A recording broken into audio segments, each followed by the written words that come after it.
If you've ever wondered what you can do about bad teammates, this is one of the few things you can do to directly impact your team's decision making and play. You will be surprised by the overwhelming support this statement has among top players. So it naturally follows that if vision is at the foundation of improvement in climbing, then skills associated with vision are some of the most important skills to hone in the game.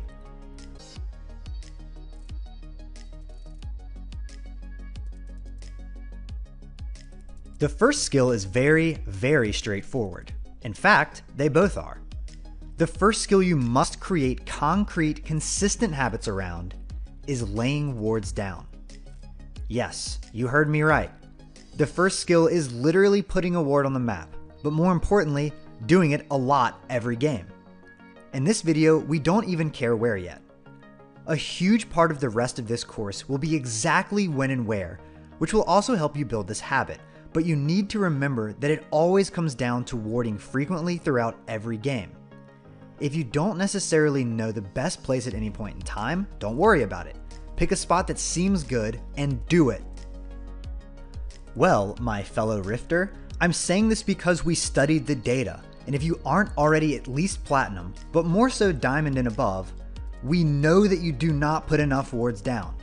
If you do constantly ward and you are not at least Platinum, then you are the exception to the rule and you should assume you are the chosen one. How are we so sure of this? Luckily, we can access people's warding habits through Riot's API. This isn't news actually. Riot themselves even made a post a while ago letting people know they didn't ward nearly as much as high elo.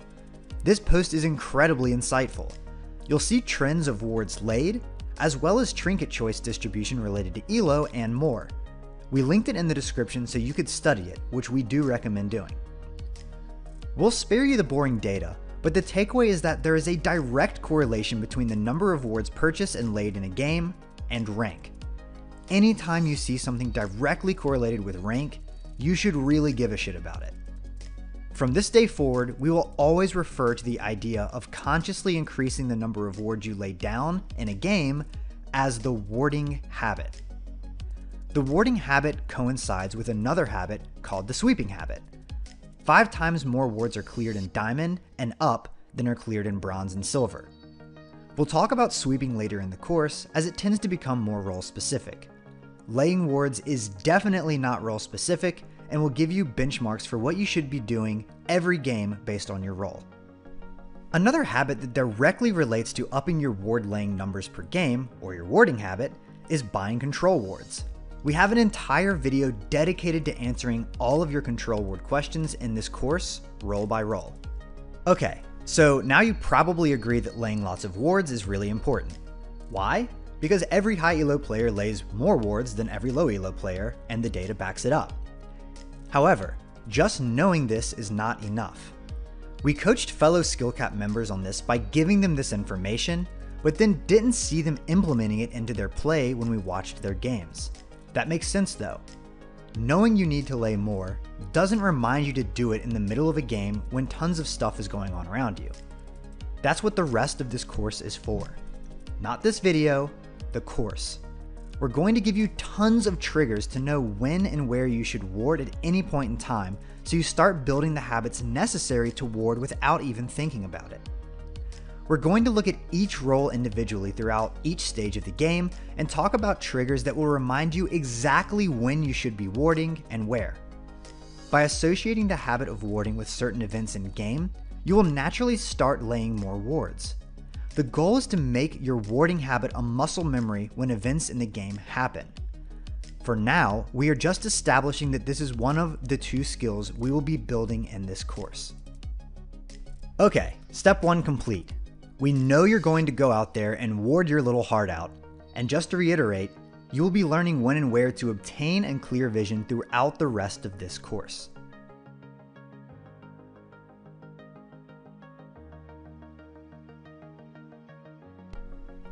The second skill is how you actually get value out of the first skill, so listen closely. A ward does you no good if you do not actually look at it. If you don't constantly check the minimap to see if someone's on it or going through it, it will offer you literally no value. The reason the number of wards correlate with elo is because people in high elo actually use vision the ward provides. When they don't have the vision, they lay another ward to get it, and then they constantly use it. Here's a textbook example we see all the time in low elo. This Heimer is mindlessly farming, randomly decides to drop a ward, but isn't actually looking at the minimap. If he had glanced even once, he would have noticed just off screen his jungler was battling for his life. Only when the jungler starts to ping for help does the Heimer look up. How useful is vision if you aren't utilizing it? Constantly glancing at your minimap by itself will dramatically increase the first skill because you'll notice when you don't have vision. Let's back up though. Skill number 2 is constantly checking your minimap throughout the entire game. From this moment forward, we will be referring to this skill as your minimap habit. We actually have an entire course dedicated to this habit because it's a vital habit even outside of vision. But before we talk about implementation, let's acknowledge that these two skills sound basic, and they are fairly basic skills. It's not a matter of knowing or not knowing, it purely comes down to how consistently you do these things. That's what you need to constantly work on. We'll talk about benchmarks you should strive for next. For now, let's just talk about all of the valuable things this skill offers. Number 1 is that you will be constantly on the lookout for numero uno, yourself. If you have a ward down in your lane and are glancing down at the minimap constantly, you will spot that gank coming in early and you will simply walk away. No more will that jungler walk through your ward and kill you before you saw him. No more will it be your teammates' fault when they did not call an MIA. Simply put, you are going to die to ganks and roams way less often. By constantly looking at the map, you also will help your teammates who probably aren't looking at the map enough, and you can ping them. The combination of you being proactive with vision and watching the vision will let you significantly impact people's safety and decision making throughout a game. I hope you heard me. Remember all of those games where you had shit teammates? Wonder how high elo players tend to not have quite as shitty teammates, especially when they smurf in your elo? It's because they ward, and then they tell their team what they need to hear by watching those wards. It's not a cure, but it drastically reduces the symptoms of bad teammate disease. Also, by laying vision, your teammates will actually notice things every once in a while themselves, and in the rare instance you don't see something, which will be super rare because you are taking this course, they may alert you because of your wards. Another great aspect of this habit is that you will see amazing opportunities you otherwise wouldn't have. Enemies crossing wards you can go kill, a fight breaking out you can respond to that your enemy can't, great teleport opportunities, and more. You'll even start seeing subtle things like where the jungler is and where he's headed a lot, when people go missing, when fights are breaking out, and more. It's so valuable to glance at the minimap.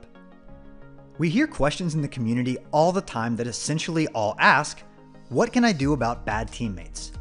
This is literally one of the few things you can do about bad teammates. Give them more information and you will notice them all becoming less bad. But skill capped, what does that even mean? How often do you actually expect us to look at it?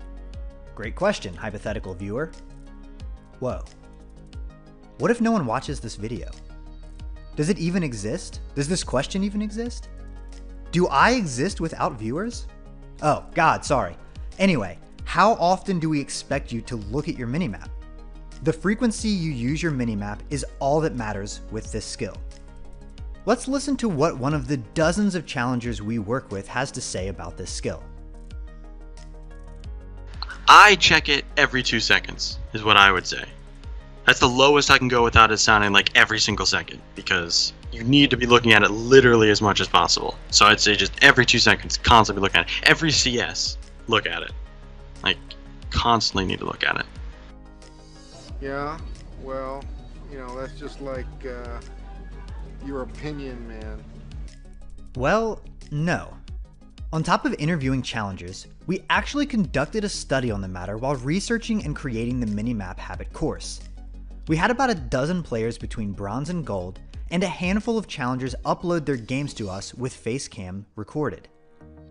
Using heat mapping software, we counted the number of times they glanced or used the minimap throughout the game.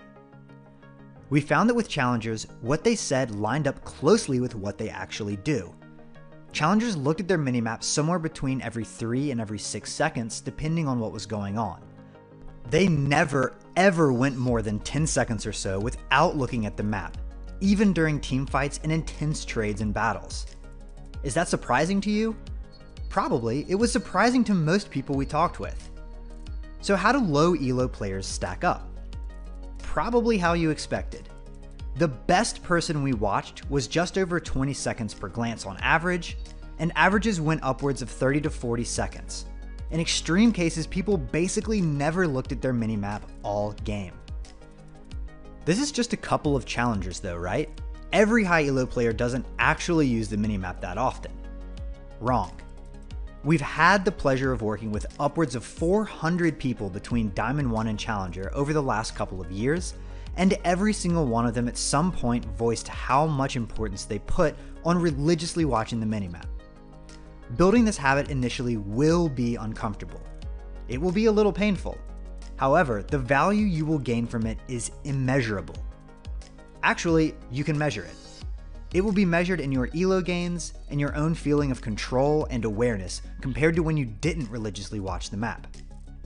At this point, talking about implementation will be an inefficient use of everyone's time.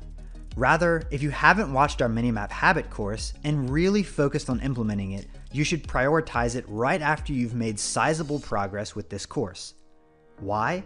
Because like I said earlier, wards and vision have no value if you aren't constantly monitoring them, and the minimap habit is exactly how you do that, among other amazingly useful things you will learn in that course. We will link it in the description when it's available on the site.